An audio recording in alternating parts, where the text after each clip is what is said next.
اچھا پھر رمضان ہے ظاہر ہے تو پھر تراویح کا بھی ذکر لازمی ہے، اور تراویح میں ہمارے یہاں اختلاف ہے 8 کا 20 کا. پہلے تو یہ آپ ہمیں پلیز اس پہ وضاحت دے دیں قرآن حدیث کی روح سے کہ تراویح کیا ہے، سنت ہے، نفل ہے، فرض ہے، اور پھر 8 ہے یا 20 ہے؟ پہلی نماز ہے. نماز رمضان اور غیر رمضان میں ایک ہی ہیں، 2 فجر، 4 ظہر، 4 عصر، 3 مغرب اور 4 عشاء. وتر نماز بھی سنت مؤکدہ ہے. سیدنا علی کا قول ہے جامع ترمذی میں، سنن دارمی میں، حاکم کے اندر کہ وتر سنت ہے مگر اسے نہ ہو، یعنی ایک افضل والا کام. لیکن کہا کہ ہے سنت، اسے کسی نے چھٹی نماز نہیں بنانا. نمازیں 5 رکھتے 17 ہی ہیں، 2 فجر، 4 عصر، 3 مغرب، 4 عشاء. اور بخاری مسلم میں حدیث ہے، ایک بدو آیا، اس نے کہا نبی علیہ السلام سے عرض کیا کہ اللہ مجھے بتائیں، میں جنت میں جانا چاہتا ہوں، کامیاب ہونا چاہتا ہوں. آپ نے فرمایا فرض نماز پڑھ، فرض روزے رکھ، اور سب سے کا ذکر کیا. جب وہ واپس جانے لگا نا تو اس نے ایک جملہ بولا، یا رسول اللہ اس میں ایڈ کروں گا نہ اس سے کوئی نکالوں گا. تو آپ نے فرمایا اگر کسی نے جنتی شخص کو دیکھنا ہے اسے دیکھ لے، اور اگر یہ بات پہ قائم رہا، ایک میں بخاری مسلم کی، یہ کامیاب ہو گیا. اس میں واضح آپ نے فرمایا فروزے. آج تک کسی عالم نے کہا ہے کہ کے علاوہ شوال کے 6 روزے یا سوموار اور جمعرات کا روزہ نہ رکھے اس کے رمضان کے بھی قبول نہیں ہوں گے. نہیں. آج تک فرض کے بارے میں کسی کہ جو نفیس صدقات نہ کرے اس کا فرض صدقہ بھی قبول نہیں ہوگا زکات والا. نماز کے بارے میں کیوں کہتے ہیں کہ جب تک نہ پڑھو تو قبول نہیں ہوں گے، اور جب تک تراویح نہ پڑھو تو روزہ قبول نہیں ہوگا. یہ صرف جذباتی جملے ہیں، اس کے اوپر قتل ہو چکا ہے. ہمارا ایک اسٹوڈنٹ، چلے آج پہلی دفعہ کیمرے میں اس کو بتا رہا ہوں، ہمارا اسٹوڈنٹ تھا، ایک 18-20 سال کا لڑکا، اس اپنے دوستوں کے ساتھ یعنی اس پہ ٹی وی میں تو اتنی خبر آئی کہ کچھ دوستوں نے اسے قتل کر دیا. اس کی وجہ یہ تراویح تھی، اس بات پہ قتل کر دیا. ٹھیک ہے. وہ بینک مینیجر جو ایک شہید ہوئے تھے وہ بھی میرے اسٹوڈنٹ تھے، ان کے فیس بک کے اوپر ساری میری ویڈیوز لگی ہوئی تھی. تو یہ لوگ، ان کی طرح ٹالرنس بالکل نہیں ہے. انہیں کہ کوئی بات کریں، ایک چیز سنت ہے اس کو آپ نے فرض کہاں سے بنا دیا. ابھی سنت نفذ ہے، پڑھ لیں ثواب، نہ پڑھیں گناہ نہیں ہے. بخاری میں حدیث ہے، نبی علیہ السلام نے فرمایا جس نے ایمان اور احتساب رمضان کے روزے یعنی اللہ تعالیٰ کو خوش کرنے کے لیے، اللہ تعالیٰ اس سارے گناہ معاف کر دے گا. جس صاحب کے ساتھ رمضان کی راتوں کا قیام کیا اللہ تعالیٰ اس کے سارے گناہ معاف کر دے گا. ایمان اور احتساب کے ساتھ شب قدر کا قیام کیا اللہ تعالیٰ اس کے سارے گناہ معاف کر دے گا. تو یہ فضیلت کے تو، لیکن اس میں روزے جو ہیں وہ تو فرض ہیں، نفلی عبادت ہے، اور اس میں بھی نفلی عبادت افضل یہی ہے کہ آپ گھر میں ادا کریں. عمر کے بارے میں بخاری میں آتا ہے، وہ حدیث پیش کرتے ہیں، عمر نے جب تراویح کی جماعت اسٹیبلش کیا، نبی علیہ السلام نے تو 3 دن پڑھی تھی، تو یعنی سنت تو وہ ہے نہیں انہوں نے جاری کی. ٹھیک ہے. بعد میں انہوں نے اسے پرماننٹلی اس اعتبار سے کر دیا کیونکہ ٹولیوں کی شکل میں تو حضرت ابوبکر کے دور میں بھی صحابہ پڑھتے تھے. حضرت عمر نے بھی ایسا تو دیکھا، پھر انہوں نے ایک امام مقرر کیا ابی ابن کعب کو اور تمیم داری کو کہ ان کو امامت کروائیں، اور پھر حضرت وہاں سے چلے گئے خود. یہ جملہ بخاری کے الفاظ ہے کہ اس سے بہتر مرد کی وہ نماز ہے جو رات کے آخری پہر میں وہ گھر میں پڑھتا ہے. اور بخاری مسلم میں حدیث ہے، نبی علیہ السلام نے فرمایا کہ اپنی نفلی نمازوں کا کچھ ضرور گھر میں ادا کرو، اس سے برکت ہوگی. اور بخاری مسلم کے الفاظ ہیں کہ مرد کی سب سے افضل نماز وہ ہے فرض کے بعد جو گھر میں وہ افضل ہے. بخاری مسلم میں موجود ہے، نبی علیہ السلام فرض مسجد میں پڑھتے تھے. اما عائشہ کہتی ہیں وہ نفلی نمازیں تھی نا وہ اپنے حجرے میں گھر آ کے ادا کرتے تھے.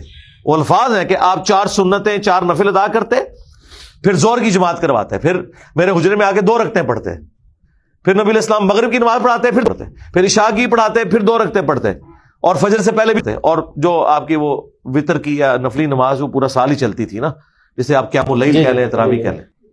تو 8 یا 20 کا کیا اختلاف ہے، یہ کیا مسئلہ؟ میرے بھائی اس میں جو اصل مقصد قرآن سننا ہے، نبی علیہ السلام کی جو سنت ہے، البتہ تابعین سے 20 بھی 41 تک بھی ثابت ہے. بعض اوقات لوگ زیادہ دیر قیام نہیں کر سکتے، 8 میں زیادہ ہوگا. 8 بھی آپ اہل حدیث کی مسجد میں جائیں تو وہ 8 تراویح سے 2 گھنٹے میں ختم ہوتی ہیں. دیوبند بریلویوں کی آدھے گھنٹے میں 20 ختم ہو جاتی ہیں.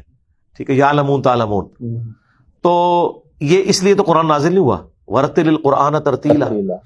مقصد یہ ہے کہ آپ نے قرآن سننا ہے. تو ہم یہ کہتے ہیں کہ جہاں پہ 20 ہو رہی ہیں نا، آپ 20 وہاں پوری کر کے نکلے تاکہ آپ قرآن وہ سارا سنیں، جو مقصد ہے. ٹھیک ہے. جہاں پہ 8 ہو رہی ہیں وہاں پہ 8 پڑھیں. لیکن نبی علیہ السلام عمل ہے، بخاری مسلم میں اما عائشہ کہتی ہیں رمضان ہو غیر رمضان نبی علیہ السلام کی رات کی نماز 11 رکعت ہوتی تھی. ٹھیک ہے. 8 اس میں یہ نوافل اور 3 وتر. الموطا امام مالک میں موجود ہے، عمر نے 11 رکعت شروع کری. یہ جھوٹ بولتے ہیں کہ 20 رکعت شروع کروائیں. الموطا ممالک میں موجود ہے. علی روایت الموطا ممالک میں وہ بے سند روایت ہے. یزید ابن رومان حضرت عمر کا زمانہ نہیں پایا, انہوں نے کہا کہ حضرت عمر کے زمانے میں شروع ہوئی, اور جو پوری سند والی روایت ہے اس میں تو مجھے کہ حضرت عمر نے 11 رکعت شروع کروائی. اچھا جی, آج بھی سعودیہ میں صرف مکے مدینے کی 2 مسجدیں جو ہے نا, جی بالکل اس کی ہوتی ہیں, اور وہ بھی انہوں نے 2 امام مقرر کیے, 10 کرتے ہیں. جی وہ حنفیوں کی وجہ سے کرتے ہیں, ادروائز پورے سعودی عرب میں ام القریٰ, مکے کی یونیورسٹی, مدینہ یونیورسٹی, سب 11 رکھتے پڑھتے ہیں. ٹھیک ہے, ہماری تو یہ ریکویسٹ ہے سعودی حکومت سے کہ یہ کام ختم کریں, 20 والا 11 والا شروع کروائیں. اچھا 11 والے میں وہ جو وطر کی بات ہے, وطر بھی اختلاف ہے کہ 1 ہے یا 3 ہے. وطر جو ہے نا وہ تو کہتے ہیں عربی میں آڈ کو. ٹھیک ہے, اسلام 1 رکعت کے ذریعے پوری نماز کو طاق کرتے تھے. ٹھیک ہے, عمومی عمل 3 وطر ہے, بخاری میں آیا ہے. ٹھیک ہے, حضرت قاسم بن محمد ابی بکر جو حضرت ابو بکر کے, وہ کہتے ہیں میں نے صحابہ کو 3 وطر پہ پایا, البتہ 1 میں حرج نہیں, 1 بھی جائز ہے, لیکن عمومی عمل نبی الاسلام کا جو ہے وہ 3 ہے. جو آپ کا 1 بھی ملتا ہے وہ 2+1 ہے, یا 5 ملتا ہے تو 2+1 ہے. 1 جائز ہے, 3 افضل عمل ہے, ہم تو 3 ہی پڑھتے ہیں جی الحمدللہ. اچھا رمضان کا مہینہ ہے, اور جو ظاہر ہے ایک صبر تحمل اور یہ چیز کہا جاتا ہے, لیکن اگر رمضان میں ہمارے یہاں مسائل ہوتے ہیں, اختلافی مسائل برداشت نہیں ہے, تو آپ کیا پیغام دیں گے ینگ جنریشن کو کہ بھائی اگر وہ 3 پڑھ رہا ہے یا وہ 8 پڑھ رہا ہے, وہ 20 پڑھ رہا ہے, ان کو برداشت ہونی چاہیے یا صرف دیکھیں بخاری مسلم میں واضح حدیث ہے کہ اس کی بھوک اور پیاس, یعنی وہ جو روزہ اس نے رکھا ہوا ہے اس کو برائی سے نہیں روک رہی, تو اللہ تعالیٰ کو اس کا بھوکا اور پیاسا رہنا اس کی کوئی حاجت نہیں ہے. اصل مقصد تو یہ کہ صبر آپ کے اندر پیدا ہو. تو وہی بات ہے, جڑے تھے پیڑے اور لاہور بھی پیڑے, عقابے بھی پیڑے. ٹھیک, اگر کسی کو بدنگاہی کی عادت ہے تو وہ حرمین میں بھی جا کے بدنگاہی کرے گا.